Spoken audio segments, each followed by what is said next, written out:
A few weeks ago, Kevin Hart walked into Cameron's podcast studio, sat down for what he thought would be a quick two-question appearance, and was out the door in under 3 minutes.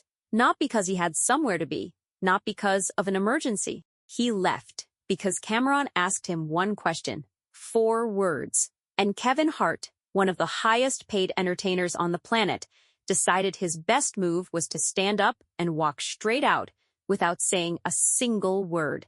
Question: when you see Dame Dash today, what do you think? That's it. That's all it took. And now Dame Dash is furious, not at Kevin Hart, but at Cameron. And that's where this thing gets interesting.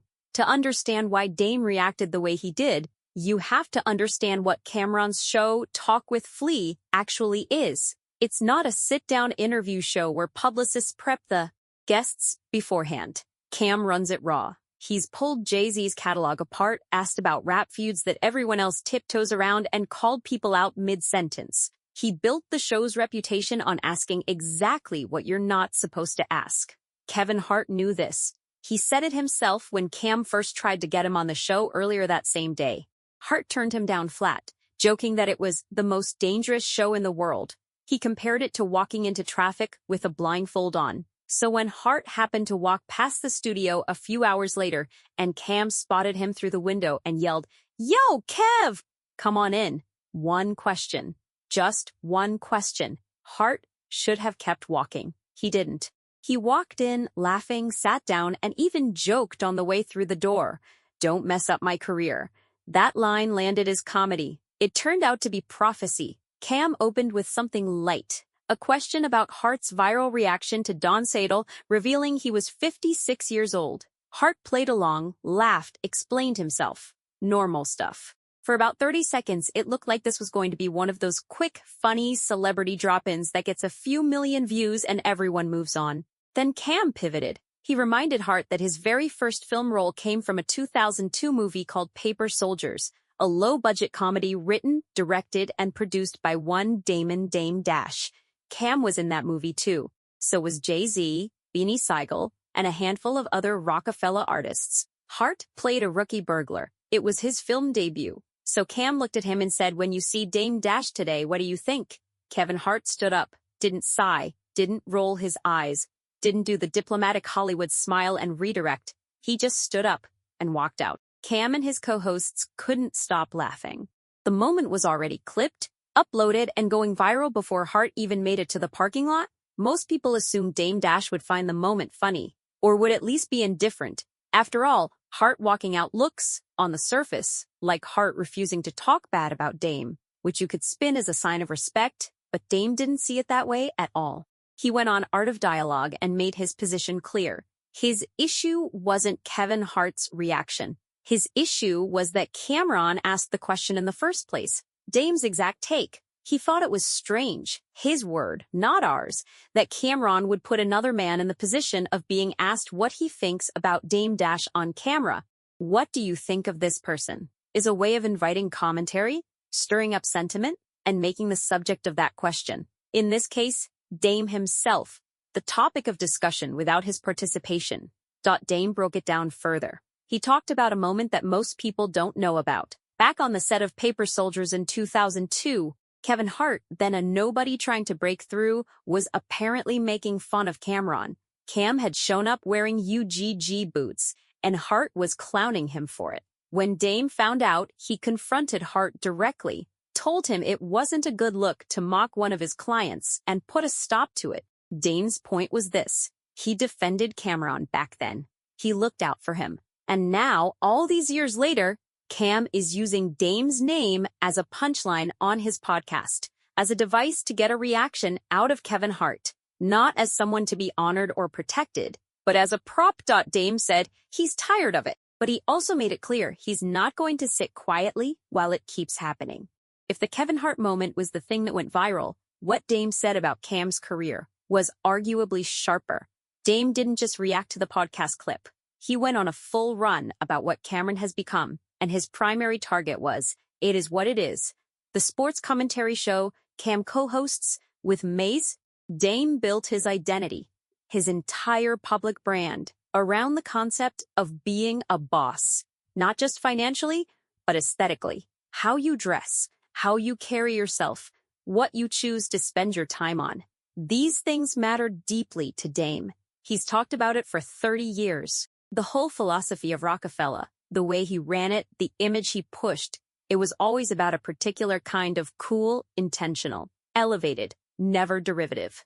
So when he looks at Cameron sitting behind a desk talking about basketball games and NFL scores, his reaction is visceral. Is that fly? Dame asked.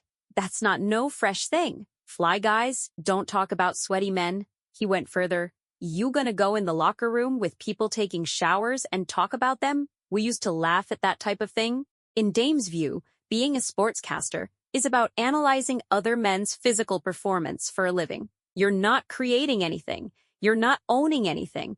You're commentating. And to Dame, who built a record label, do that, because we stick together, they can't do shit. And we show the world we not bitch ass, because we looking crazy. Produced films, launched clothing brands, and ran a multimedia company before any of these rap-to-podcast pipelines existed. That feels like a step backward from what Cameron is capable of. He didn't stop at the career critique either. He called out Cam's teeth, gave him the nickname Cheap Teeth, and challenged him to a dentist-off by name-dropping his own dentist, Dr. APA, a celebrity cosmetic dentist who has a waiting list that reads like a Forbes list. He said Cam was wearing old-school Steve Harvey suits now that he's a sportscaster. If you got cheap teeth, you better shut the fuck up. All right? Cameron or Fredo, your teeth are cheap. He compared them unfavorably to Harvey's suits, which at least had a known brand identity. This was Dame Dash in full roast mode. But underneath the jokes, the critique was real. He thinks Cameron traded in being Cameron for something smaller. This brings us to the part of Dame's commentary that hit differently. His take on Cameron and Mace. Cam and Mace have a friendship that goes back to childhood. They both grew up in Harlem, both attended the same high school, and both came up together before the rap game. In the 90s, Mace's star rose first. Then Mace stepped away from music in 1999 to become a pastor, a decision that shocked the industry. Cam carried on. Years of tension followed. They had disagreements that played out publicly. For a long time, it looked like that brotherhood was done. Then, in 2022, they reconciled and launched It Is What It Is together. The show caught traction. It has a genuine audience. People tune in because Cam and Mace together have a natural chemistry. They banter, they debate, they pull from decades of shared history. By most measures, it's been a legitimate success. Dame isn't buying it. On Art of Dialogue, Dame said plainly that what Cameron and Mace have is not a real friendship. It's a transactional arrangement. Business. Two people in the same lane who figured out that working together paid better than working apart. Now, Dame didn't offer inside information here. He wasn't claiming to have been in their private conversations. This was his read on the situation from the outside, but his reasoning connected to something larger. Dame's argument has always been that he built genuine bonds with people, that Roc-A-Fella wasn't just a label, it was a family structure, with real loyalty built around something more than money. Whether that's accurate or selective, memory is up for debate. Roc-A-Fella's implosion in the mid-2000s wasn't exactly a picture of brotherly loyalty. Dame and Jay-Z's split was messy and bitter, and relationships across the board got collateral damage. But Dame believes it, and that belief shapes how he reads Cam and Mace's reunion. To him, two guys who fell out, stayed distant for years, and came back together, specifically to do a show together. That's not a real reconciliation. That's a business meeting dressed up as friendship. Let's circle back to Hart, because his exit ended up saying more than an answer would have. Hart has never publicly addressed his relationship with Dame Dash in depth. What we know is that Dame gave him his first film role. What we also know is that Dame has since gone on record saying that many of the people he helped, Hart included, never promoted his projects the way he felt they should have. Dame has a pattern of feeling that loyalty goes uncollected, that people he poured into eventually distance themselves and act like the help never happened. Hart, for his part, has made it clear he doesn't engage in public disputes. He said it explicitly. He doesn't entertain what he called the circus. So when Cameron put him in a chair and asked him to weigh in on Dame Dash on camera, Hart made a calculation, not a complicated one. He decided that anything he said would be either too much or too little. If he was kind, it'd be clipped and framed as Hart still defending Dame. If he was critical, it'd be clipped and framed as Hart throwing Dame under the bus. If he was neutral, someone would say he was being fake. So he chose the fourth option, nothing. He stood up and left. Some people online called it perfect move. Others said it was Cameron's best content in years, even if unintentional.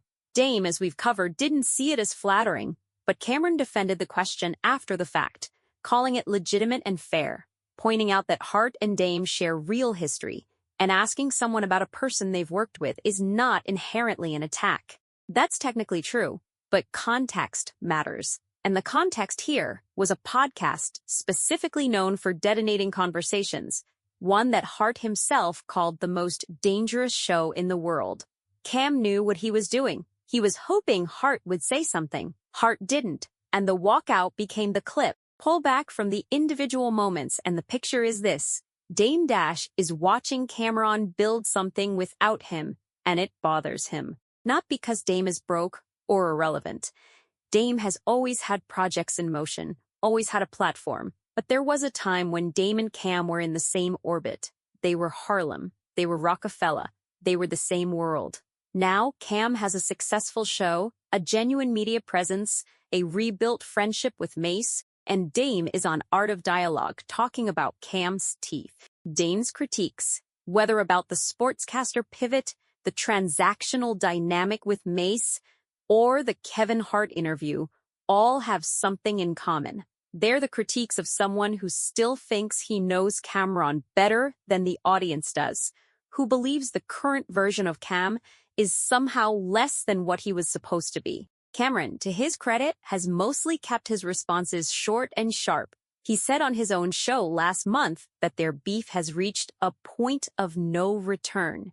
He acknowledged everything Dame did for him, getting him on Roc-A-Fella, backing him in moments when he needed it, and said he's forever grateful for that. But he also said his problem has always been the same. He doesn't take personal issues to the internet. Dame does. And that gap in philosophy is the whole reason this feud never ends. Kevin Hart walking out didn't start this. Dame going on podcasts didn't start it either.